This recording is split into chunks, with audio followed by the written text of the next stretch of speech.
KPBS On Demand is supported by Marrokal Design and Remodeling, helping homeowners with their home remodeling needs. From ADUs to kitchen remodels, room additions, and custom homes, Marrokal Design and Remodeling can help homeowners design and build their dream homes. More at trustyourhometous.com. This week on Roundtable, the city of San Diego needs to build more housing, and there's a new plan to help do that. San Diego is really only tinkering around the edges there. All of these incentives for, bigger and taller apartment projects are only applying to sites that have already been cleared for apartments and condos.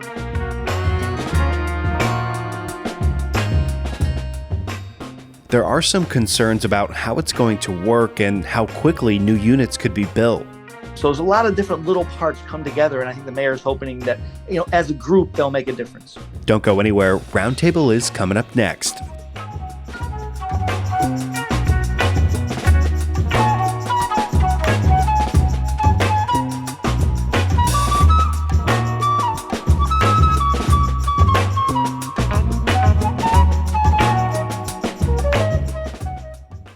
KPBS On Demand is supported by Marrokal Design and Remodeling, helping homeowners with their home remodeling needs. From ADUs to kitchen remodels, room additions, and custom homes, Marrokal Design and Remodeling can help homeowners design and build their dream homes. More at trustyourhometous.com. Welcome to KPBS Roundtable. I'm Matt Hoffman. The city of San Diego needs to build more housing, and San Diego Mayor Todd Gloria says that actions taken by the city council this week will both boost the supply of homes and reduce the cost of living. But some are arguing that a new set of incentives for developers will only worsen the economic divide between high and low income earners. Joining us to make sense of everything that's happening at City Hall right now are David Garrick from the San Diego Union Tribune and KPBS Metro reporter Andrew Bowen. I want to welcome you both back here to Roundtable. So let's just jump right into this, David. We have this new set of incentives. It's aimed at getting more housing built faster. But just a month ago, David, this same city council rejected a very similar proposal from the mayor. We know that this is being called the Housing Action Package. How did this revised effort ultimately gain approval? Well, there had been some concerns about segregation and the revival of redlining in San Diego. Some really harsh critics had said. And Council President Sean Elo Rivera was able to broker a compromise by, setting some limits on where low-income housing could be built as part of one of the key incentives that was a big controversial one. And we'll get into that pretty soon, too. But also to get this Housing Package 2.0, as it was called, passed, deals had to be made, as David just alluded to. And Andrew, you say that actually the most ambitious part of this plan was removed. What exactly is that, and why was it removed? Yeah, a couple months ago, the mayor presented this Housing Action Package 2.0 to the Planning Commission. That's the step before it goes to the City Council. And at that time, it included a provision that would allow a property owner to redevelop a home into a maximum of 10 units, even if that site is zoned for single-family homes. And there were lots of different sort of asterisks, included in there. So some of those 10 units, you would have to rent them below market rate, so, setting a certain affordability level to them. But this faced a very, very fierce wave of opposition, primarily from homeowner groups who say, I bought into a single-family neighborhood expecting that it would stay that way, and I don't want townhomes or even small apartment buildings in my neighborhood. This is what, I expected when I bought my home, and I'd like it to stay that way. So there was, a really fierce opposition to that particular proposal. It's a local implementation of a state law called SB 10. And so the Planning Commission, hearing all of that opposition, ultimately decided not to recommend including it into this larger package of housing reforms. And the mayor said, okay, we'll put this one on the back burner, move the rest of the package forward, and, maybe at some point in the future, we'll take another look at SB 10 and see if we can come up with a compromise that more folks can live with. That SB 10 was not embraced by any other city in the state. So if San Diego had embraced it, it would have been the first and only city in the state to do it. So it's not unusual that there's backlash. Yeah, and actually, I think there's maybe one county in California that has Humboldt, I implemented think. Yeah. some version of SB 10, but San Diego was really the, first to have a real go at it. And I think that really speaks to how single-family zoning in California and in a lot of big cities and small towns and everything, single-family zoning is kind of a third rail in politics. Homeowners are a very powerful and vocal and politically active and organized constituency for the mayor, for local city council members, for state legislators. And so, winning them over on this quest to build more housing and, trying to get more smaller scale multifamily housing projects in neighborhoods that have up until now been exclusively single family homes is something that's, San Diego is really only tinkering around the edges there. All of these incentives for, bigger and taller apartment projects are only applying to sites that have already been cleared for apartments and condos, nothing that would otherwise be restricted to a single family home. Go ahead, David. No, and I think big picture, I think it's easy as a reporter. I shouldn't speak for you, Andrew, but for me to empathize with both sides, because you hear the neighbors and people who own single family homes frustrated that they don't want to see any proposals that can damage neighborhood character and change the area where they bought a house and want to live. But you also empathize with the city officials because they need to find ways to create more housing. And, it's hard, as you're pointing out, Andrew, when you're around the edges, it's really hard to make meaningful changes and to generate the kind of new housing developments that are really going to solve the housing crisis. And so this major proposal is out of it. That was a big piece of this, but it's still being touted as like kind of a big deal by the mayor, by some council members. So I guess, David, maybe like a top line, like how is this going to make more housing, these new incentives, and as the mayor says, make it more affordable? I wouldn't say that there's one particular star of the show. It's a bunch of different efforts that are sort of small that the mayor hopes will come together to create more housing. For example, one of the key things is an incentive for developers to build more single room occupancy apartments. And those are basically considered the lowest rung on the housing ladder above homelessness. We've lost a lot of those in San Diego in recent years from gentrification downtown. Another element is an incentive for developers to build more student housing for university students. Another incentive would encourage developers to take over underutilized parking lots and put housing on them. Also, underutilized commercial sites. One of the most innovative elements, I think someone would say, is that in San Diego's Promise Zone, which is in sort of southeast San Diego, there's an incentive there to have scrap yards and other sort of environmentally unfriendly businesses be converted to housing more quickly than they would otherwise be converted. So there's a lot of different little parts come together, and I think the mayor's hoping that, as a group, they'll make a difference. And Andrew, as you were watching this meeting or sort of doing the story, what stood out to you in terms of what this will actually do? Yeah, I would agree with Dave that it wasn't really one big policy change. This is essentially an amendment to a program that was approved in 2020 under Mayor Kevin Faulconer that allowed an apartment building to be bigger and denser and taller than it otherwise would have been allowed. One thing that I think didn't get quite as much attention but could actually have a really big impact on some people is the portion of the package that was called discontinuing harmful uses or something like that. So it's essentially take Barrio Logan, where you have, after decades of sort of free and open zoning in this neighborhood, you had junkyards and industrial uses that emit a lot of pollution and noxious fumes and everything right next to homes. So we have this really sort of bad mix of people living and then also these sources of pollution that have really negative health impacts on the people who do live in there. So for a while, the city was sort of letting these, harmful uses, as they call them in this policy, to continue. And essentially what they did is, we're setting a clock. We're giving you, I can't remember exactly how many years it was, but, let's say 10 years or 15 years to wind down your business in this particular location where we have decided this is going to be a residential community, not an industrial one. And And after that point, once time is up, you need to either convert this property into housing or sell it to somebody else who will do that.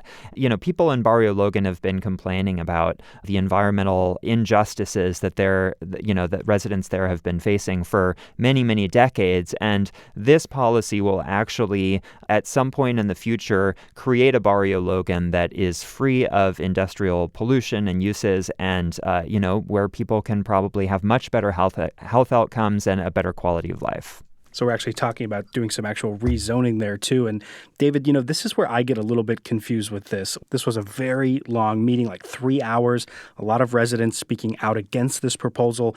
And one main issue was something you talked about at the top of the show, this complete communities and this idea of developers being allowed to build mandated affordable housing units somewhere else. Like if they build an apartment tower and they're mandated for X number of affordable units, they can build them not in that apartment tower, but like literally somewhere else. Isn't that what killed this proposal last month the council members were complaining about? I mean, what sort of happened here? Because it sounds like that this is still in this new policy. Yeah, this was the hot topic, and it was a key compromise. I think I would argue that the critics who were comparing this to redlining from the 40s and 50s and also to aggressive segregation were probably overstating things, but I understand their concern. The idea was that this is already a really generous incentive for developers, but the rules under the incentive are that if you're going to build market rate housing with this really great incentive to build these giant towers, that you're going to have to put the affordable component, right, the percentage of the units that are for low-income people on the same site. And this thing that they approved this week would allow them to build the low-income units on a separate site in a different location.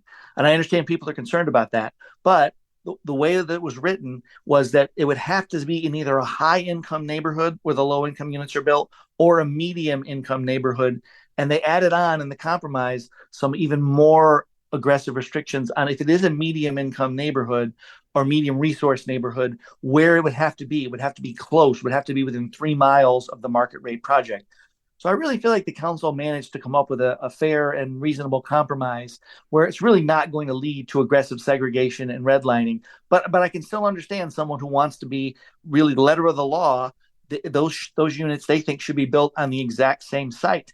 You want to mix low-income people and high-income people in the same area. Studies show that there's more prosperity that way. So I can understand why there were still objectives, but it seemed like a pretty reasonable compromise. Andrew, we know that this was definitely a hot topic here. What are some of your thoughts?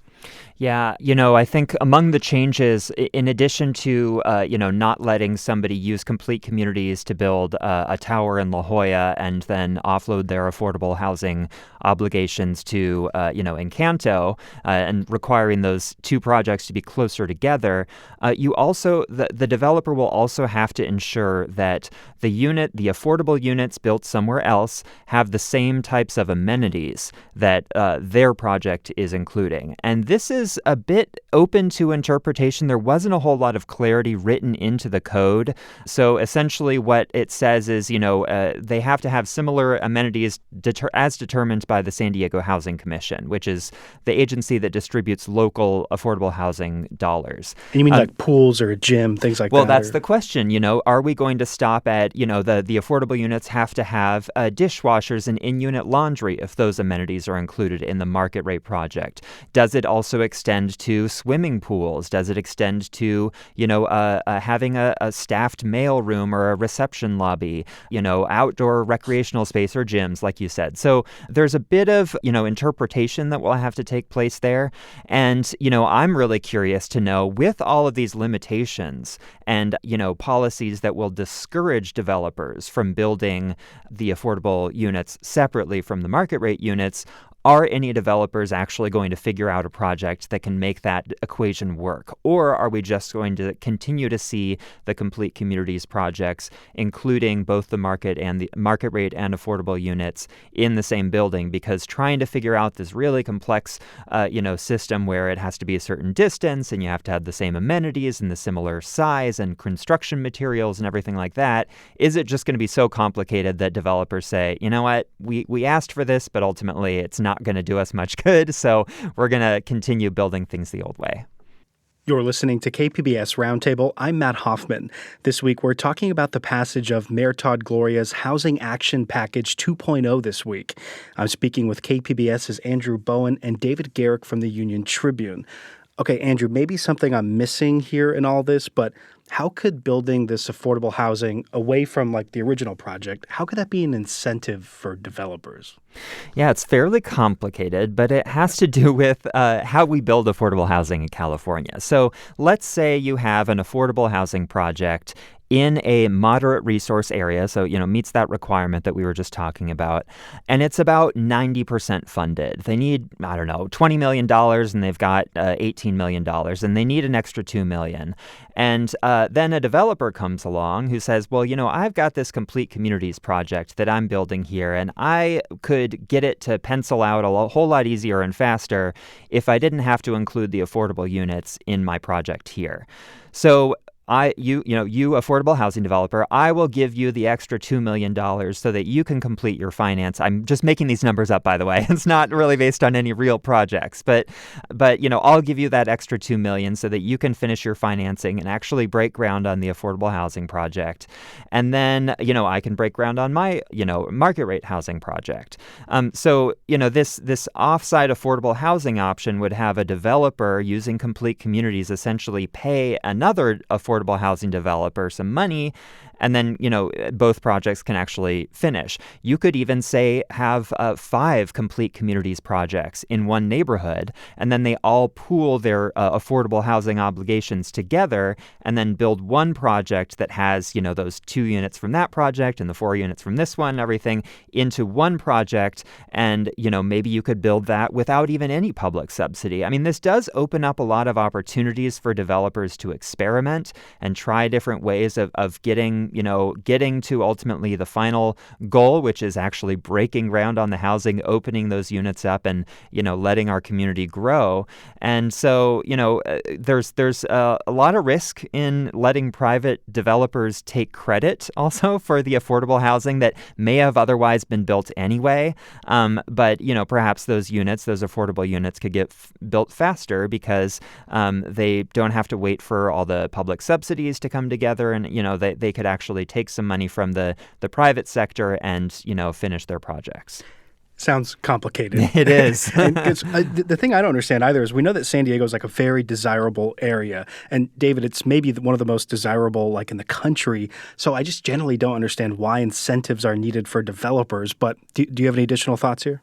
Well, yeah. I mean, I think the thought there is that California is considered very highly regulated. And I think sometimes if they can build in Texas or another state with less environmental regulations and lower other regulations on traffic and mitigation and those kind of things, they find those areas more appealing. Land here is also more expensive. So there's a lot of things working against San Diego. And also San Diego's incomes, even though we're considered I guess a well-to-do city, compared to other cities with housing prices like we do, the incomes don't match up as well. So they don't have this idea they can build these high luxury apartments and they'll get rented out in 10 seconds because we just don't have the Fortune 500 companies here that they do in other cities. So let's get into the why all this change is needed, or sort of why it's happening. We have a clip here from Councilmember Kent Lee, and it's from the San Diego City Council meeting earlier this week. The fact is, we are significantly behind on housing production. Our home prices are rising at one of the highest rates in the nation, while only 62 total units of moderate income housing were approved in 2021 and 2022. We are even further behind on developing very low income housing, where 645 units have been permitted, just 1.5% of the 27,000 plus units required to meet state guidelines by 2029. At this rate, the city's annual production will have to more than triple to more than 16,000 units per year and stay that high for 6 years, a pace that the city hasn't achieved in any recent memory. So it sounds like there's a big hill to climb there, David. And then Andrew, feel free to jump in after here. But is there any idea, are you guys getting the sense from any of your sources that this is going to just turn things around as the bleak picture that we just heard from Councilmember Kent Lee there? I would generally say no, but I wrote a story a week ago about the Complete Communities program, which, as Andrew mentioned, dates back to 2020 and Kevin Faulkner.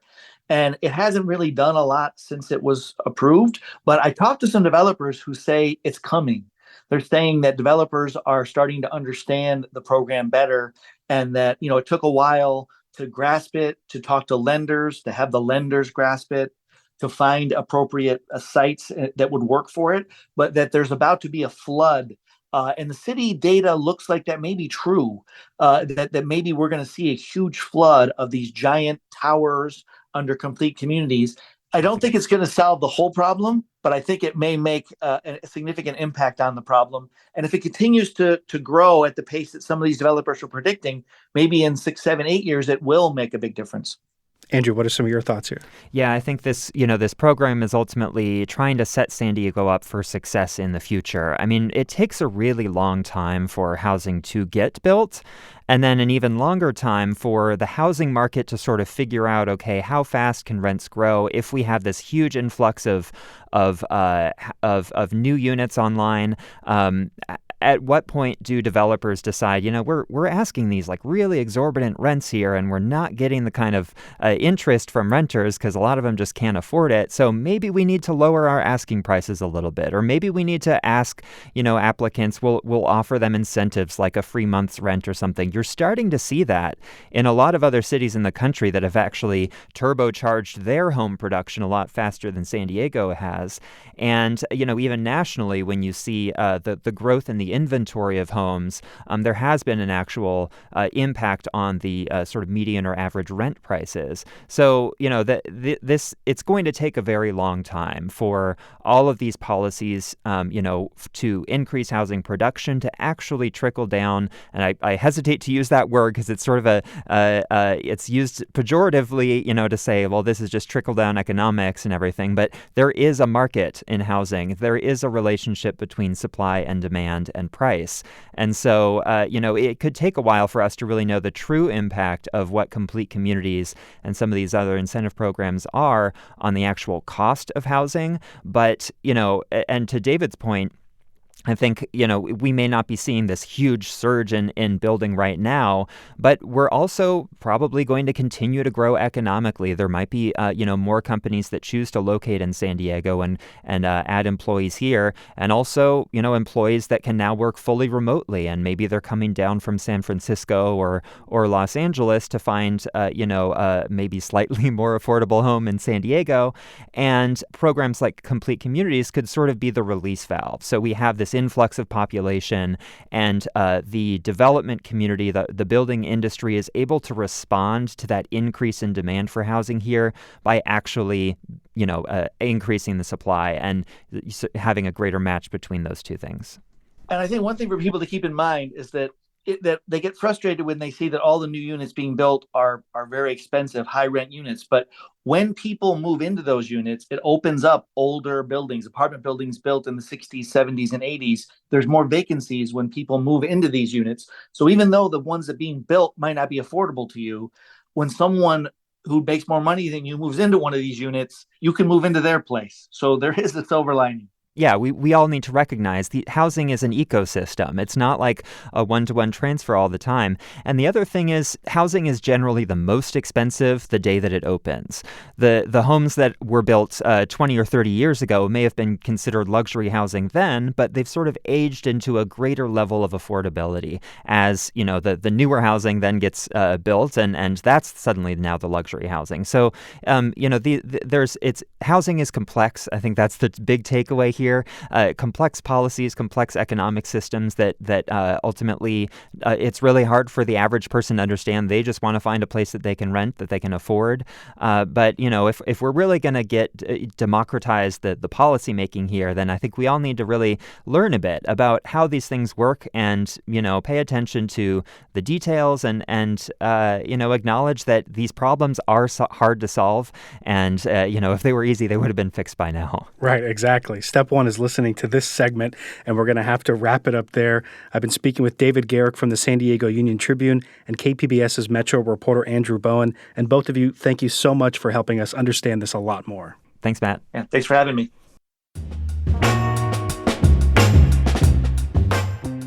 When Roundtable returns, we're getting an update on the civil case against former San Diego State punter Matt Araiza.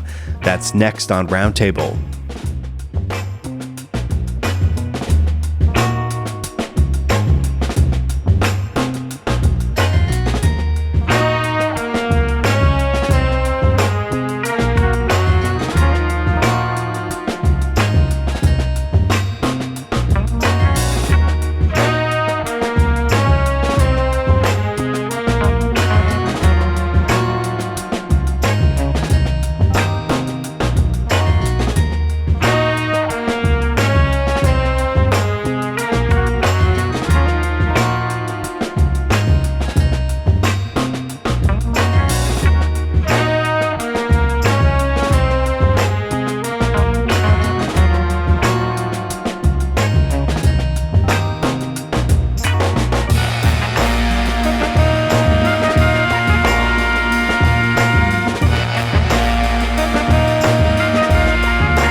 KPBS On Demand is supported by Markel Design and Remodeling, helping homeowners with their home remodeling needs. From ADUs to kitchen remodels, room additions, and custom homes, Markel Design and Remodeling can help homeowners design and build their dream homes. More at trustyourhometous.com. Welcome back to KPBS Roundtable. I'm Matt Hoffman. Earlier this week, a woman accusing several former San Diego State football players of rape has agreed to drop former punter Matt Araiza from the civil lawsuit. Araiza also moved to drop his countersuit for defamation against the woman. The lawsuit had accused the star punter and other SDSU football players of raping the then 17-year-old. It happened allegedly at an off-campus party back in October of 2021. The lawsuit is moving forward, but without Matt Araiza as he looks to restart his NFL football career. KPBS reporter Alexander Nguyen has been covering this story, and he joins me now. Alexander, welcome back to Roundtable. Well, thanks for having me. Great to have you here, Alexander. Okay, so we know that lawyers for Matt Araiza, they've announced that he has been removed from this civil lawsuit. It sounds like a big development. Why is this happening now? Well, between the time of the lawsuit filing and now, a lot of things have happened. For example, we learned what was on some of the videotapes that the police obtained during their investigation. We learned that on those tapes, Araiza was not in any of them, according to the DA's office. And we also learned that, according to his lawyers, that cell phone data shows that he was not there at the party during the time of the alleged rape. So it's only natural that he gets dropped from the case. And when you say videos that the district attorney had, that's videos of this alleged sexual assault? Yeah, so during the investigation, they found several video cell phone footage of the alleged incident. And we know that Araiza was not the only one accused here. We know that that lawsuit will still be moving forward, just not with Araiza. But what do we know about this case now that he's been removed? Well, right now, we really don't know what's going to happen with the case. On the docket, it is still slated for February trial. But with Araiza being dropped, obviously he's the biggest named defendant. Of the other four, I don't know what's going to happen. We did try to reach out to some of the lawyers, but they did not get back to us, so we really don't know what's going to happen. And Alexander, what did the plaintiff's attorney here or the alleged victim have to say about this decision to remove Araiza from the lawsuit? Well, the plaintiff's attorney, Dan Gillian, did not get back to us with a statement. However, he did talk to the Union Tribune and to our partner 10 News. And with the Union Tribune, he said that the lawsuit's cause for the plaintiff has been mounting ever since Matt Araiza countersued her for defamation. I believe it's up to $20,000 now. And to 10 News, he says that it is a mutual agreement and neither party admitted any wrongdoing, and the settlement has no bearing on what happened that night. So we, as far as I know, she still maintains that, what she said happened. And what about from Araiza's camp? Are they saying that this is like total vindication, even though it's clear that, the plaintiff's not saying that? He basically says, that this is vindication. He's been innocent all this whole time. And the criminal case against him was dropped and dismissed because there's lack of evidence. And he says, I've been innocent this whole entire time. I'm looking to go back to my life and NFL career and pursue my passion. And you mentioned criminal case there, and just to be clear, this was a civil trial. What about that criminal case? I mean, is the book closed on that, so to speak, or is there still investigations ongoing?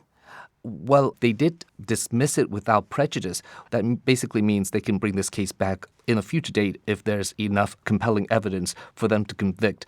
So basically, when they dismissed the case, they said there was not enough evidence for a conviction. And can you remind us about the events that are at the heart of this civil lawsuit? So at the heart of this lawsuit is that she is maintaining that she was raped by football players at a house party off campus. And because there is no criminal trial, this is how she's going to get justice. And Araiza has agreed to also drop a countersuit that he had against this alleged victim, but he said that he may file a lawsuit against her attorney, or at least the possibility there is open. Why could that be? Well, what he's saying is that when the lawsuit got filed, Dan Gillian went on Twitter, went on social media, went on a bunch of other stations accusing Araiza of, rape without really offering any evidence. So that's basically is defamation.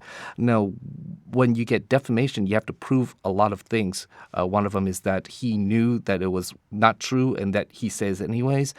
That is the main crux. There's several other points, so I don't know whether the lawsuit will be filed or not, but he has always said that he will file a lawsuit against Dan Gillian for defamation. And Gillian is the attorney for the alleged victim here? Correct. And we know that Ariza held a press conference this week, and in that he said that he's looking to resume his professional football career. Obviously, we know that he was a star with the Aztecs, and he calls that a when, not an if, when it comes to his career.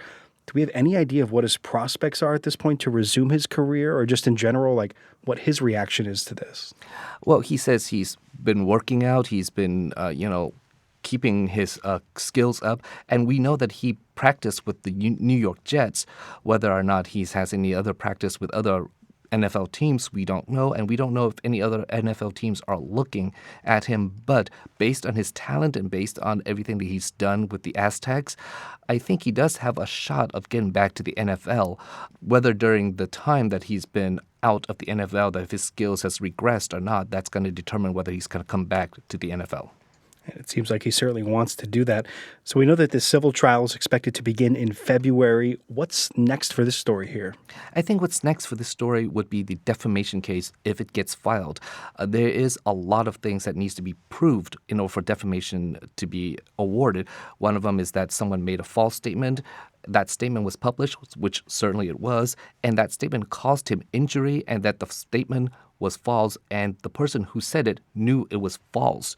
And, and it did not fall into a protected privilege category, which is basically if he is a public figure, if he is a politician, something like that. So the argument against defamation for Ariza would be that he is a public figure at that time.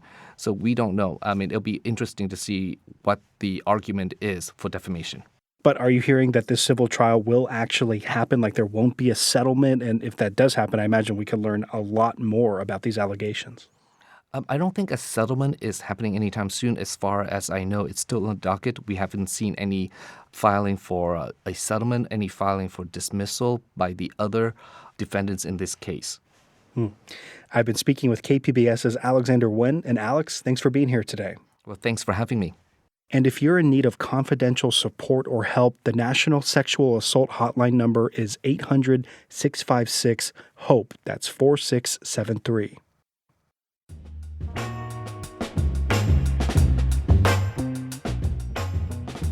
Coming up on Roundtable, producer Andrew Bracken joins us to talk about some other stories from this week in the Roundup. CNN announced their Hero of the Year, and it was a San Diegan. Roundtable is back in less than 2 minutes.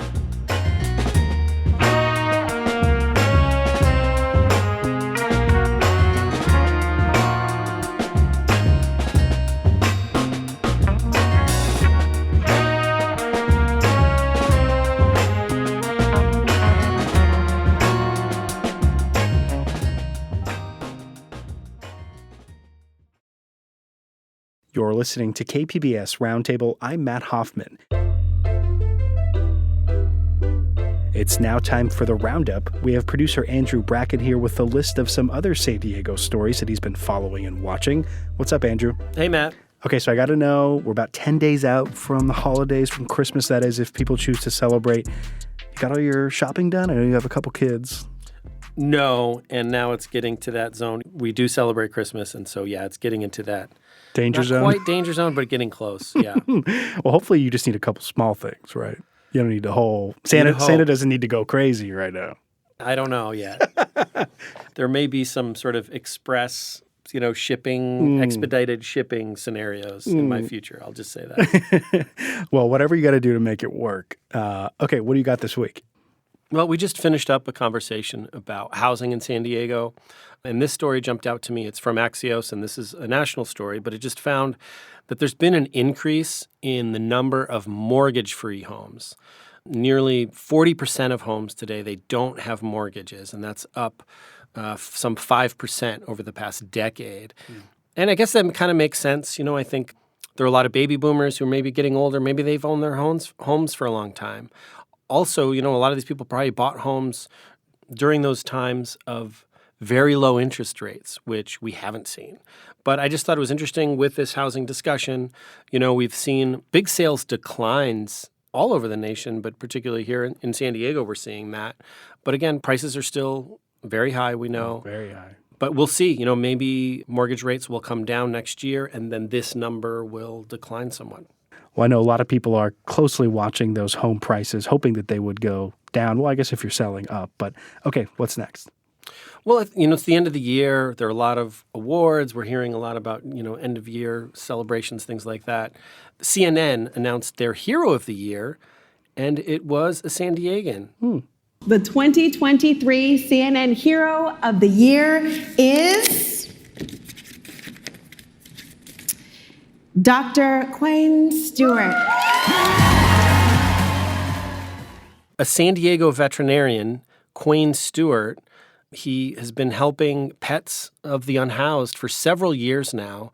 He founded a nonprofit called Project Street Vet in 2020. I've seen him go viral for some of his videos. He's been doing it for many years. I think he started up in Modesto and then moved down to San Diego around 2015. But he won the CNN Hero of the Year. With that came a $100,000 prize, which he then announced he was going to split with the other 9 semifinalists. Oh, that's nice.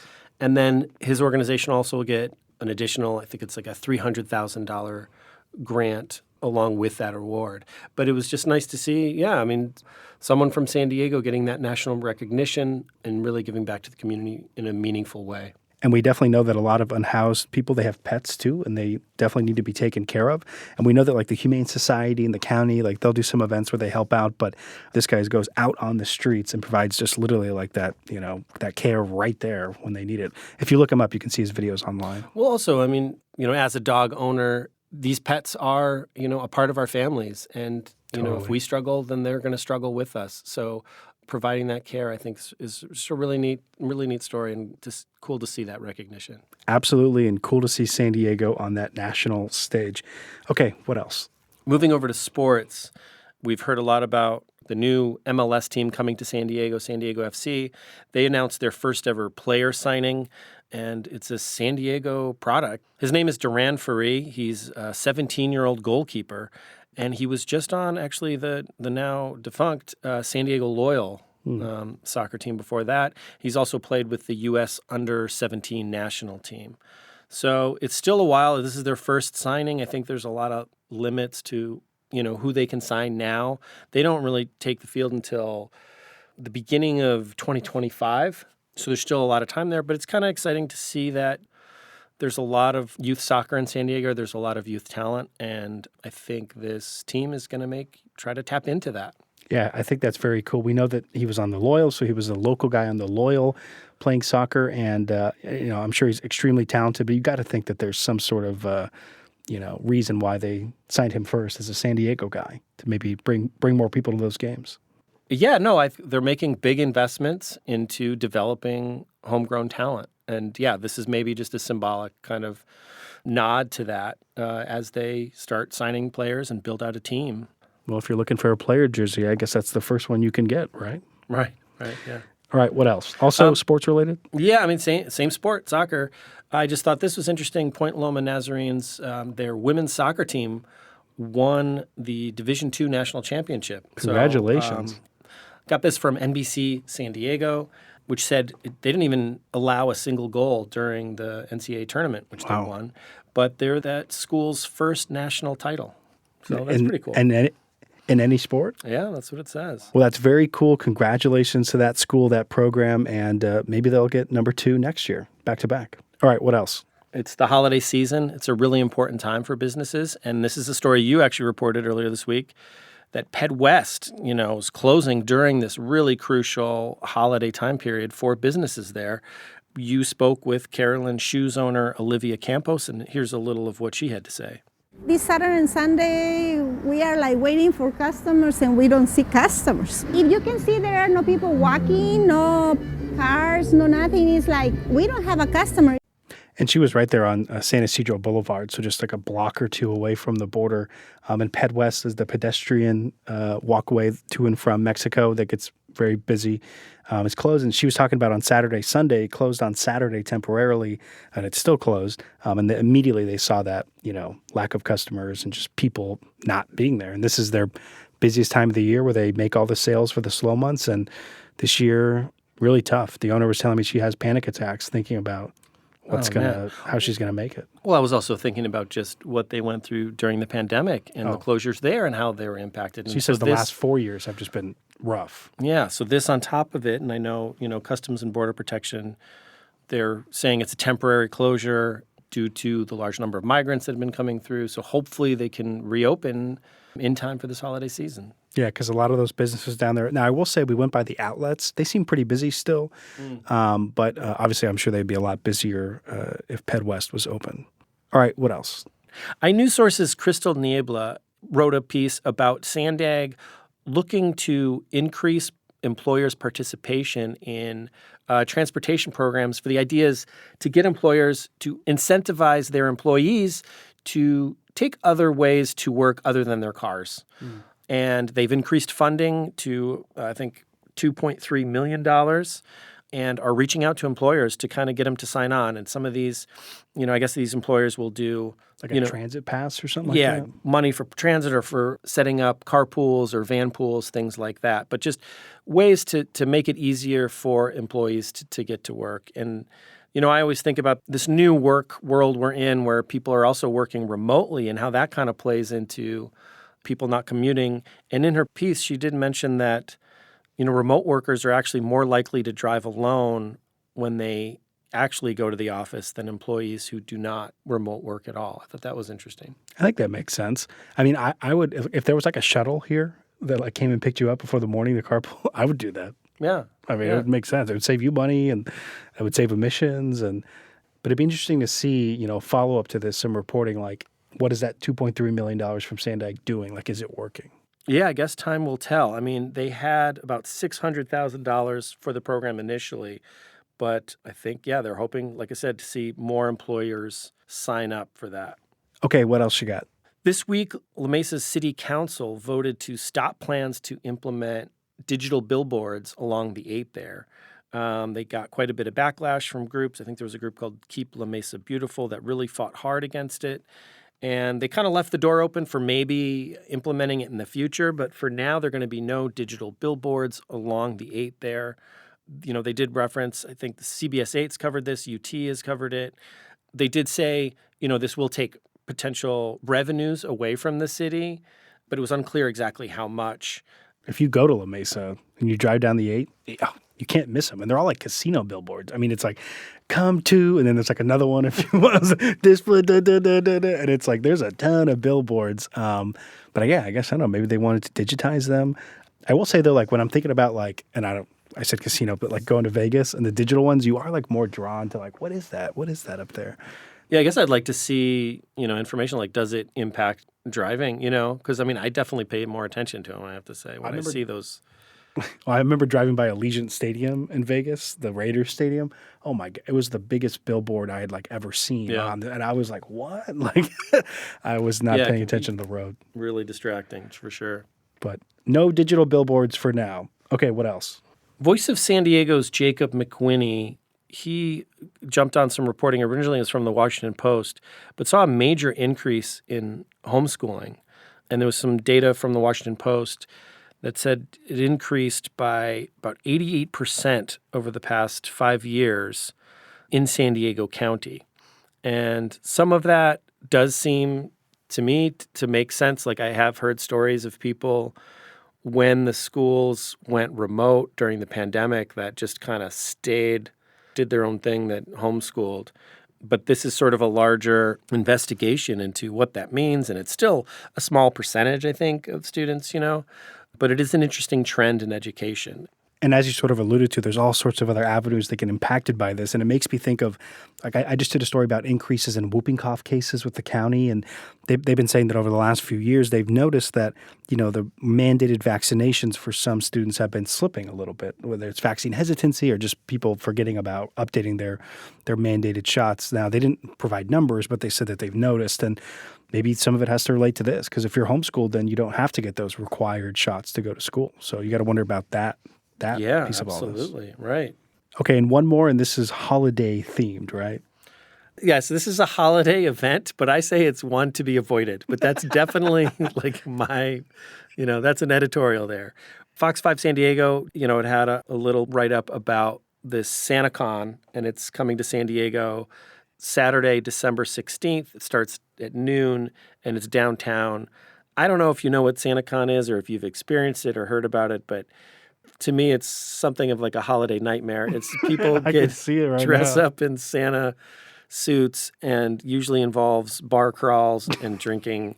And as you can tell, I'm probably not a huge fan of that. If you just look up SantaCon San Diego, it's just these seas of people dressed up like Santa Claus, and they're hanging out.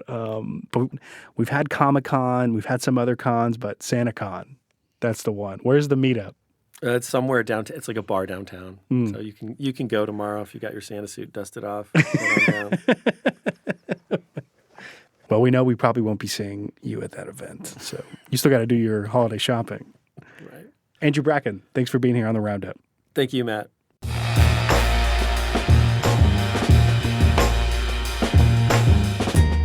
That's going to round out Roundtable for this week. We appreciate you being here with us. If you have a question or comment about anything you heard this week, leave us a voicemail, 619-452-0228.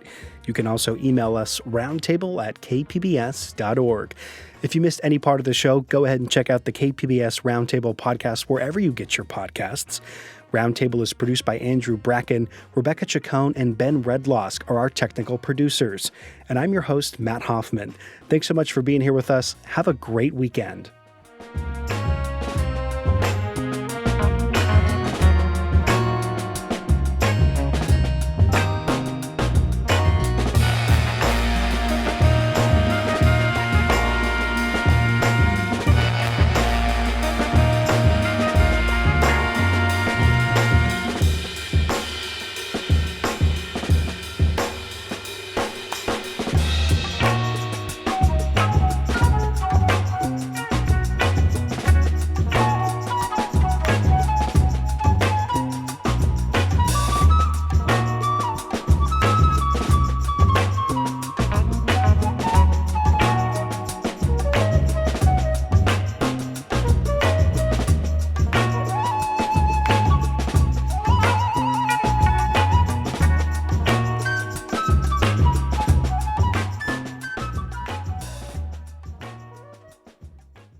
KPBS On Demand is supported by Marrokal Design and Remodeling, helping homeowners with their home remodeling needs. From ADUs to kitchen remodels, room additions, and custom homes, Marrokal Design and Remodeling can help homeowners design and build their dream homes. More at trustyourhometous.com.